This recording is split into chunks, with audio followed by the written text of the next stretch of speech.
Welcome back, guys and girls, to another episode of Does What It Says. And on this episode, we are going to be installing the DumboRC X6 transmitter and receiver into a MJX HyperGO 14301.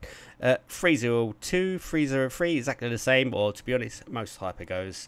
This video will be absolutely fine for you guys, but first of all, what's in the box? So in the box is obviously the controller with a receiver, with a gyro built in, and a little instruction booklet showing you everything you'll need to know about these controls. But what it doesn't really show you is how to install it into the car, so that's what this video is about really. So first thing you guys are going to want to do is take the bodywork off, take the dust cover off, and you want to find a little zip tie with the cables and just snip it off.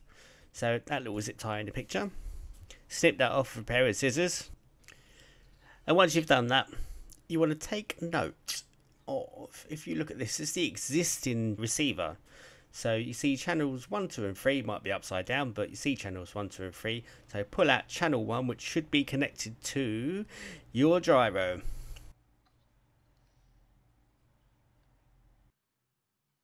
And you plug it into channel 1. And the next one is for your electronic speed controller, so your ESC. That's in channel 2. So you want to pull that one out, and you want to plug that into channel 2. So it's channels 1, channels 2. Now the other two connections are your fan connections. So these two fan connections, take the bottom one out first and put that into channel 6. And the next one, pull out, stick into channel 5.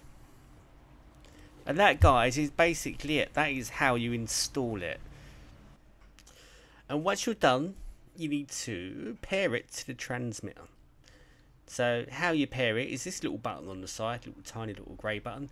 A little hint is get one of the body clips, and they work absolutely perfectly for this. And you literally hold that button down for a couple of seconds, and it should start flashing faster than that. So that's normal.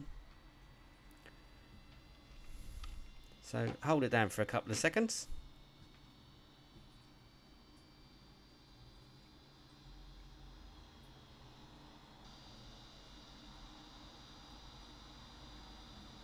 Should start flashing faster, which you can see now. And all you do is turn the transmitter on. So turn your controller on and it'll bleep.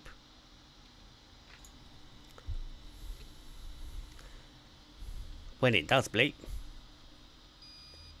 there we go. So that is your receiver now paired with your transmitter, your controller. And just a quick test out, just make sure it's all working. Let's just zoom out. Let's try the controls. Perfect. Let's forward.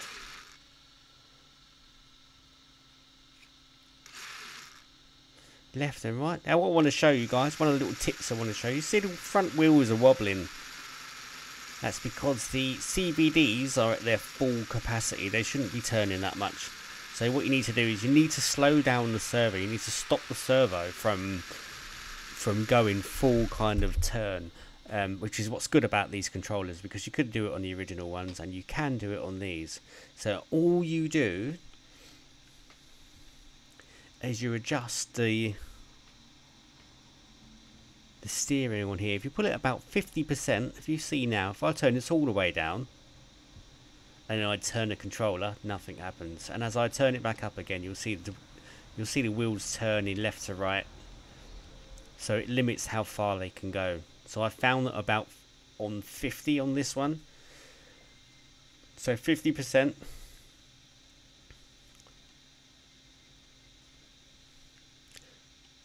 And then when you accelerate, it's nice and smooth. And it stops the I think it stops the CVDs from wearing out a little bit too early, and it runs a lot smoother. See, the wheels are not shaking now. That's how I would suggest you set it up. But it's totally down to you guys. It's just what I do. If you turn it up a little tiny bit more and you do the same thing, you see they start wobbling.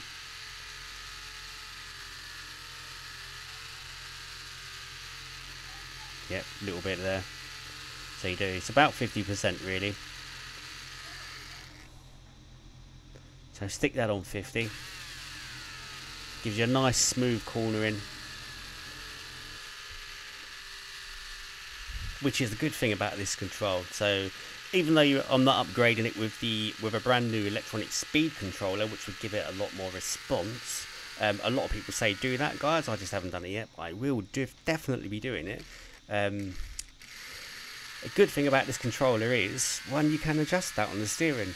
Two, you've also got power adjustment on the steering. So where the original controller you have like 75% on the on and off button and 100%, with this one it's just on and off, but you control the amount of power from literally nothing all the way up to full power. I can show you that here. So at the moment I'm on 100%. So if you've got someone who says, oh, I guess a go, that looks awesome, and it's like one of your relatives or one of your pals, you can just go, yeah, no worries, man, put it on 50%, and there you go, your car's not going to get trashed. As you can see, 25%. So you can adjust the speed to suit whatever you're doing or whoever's using it.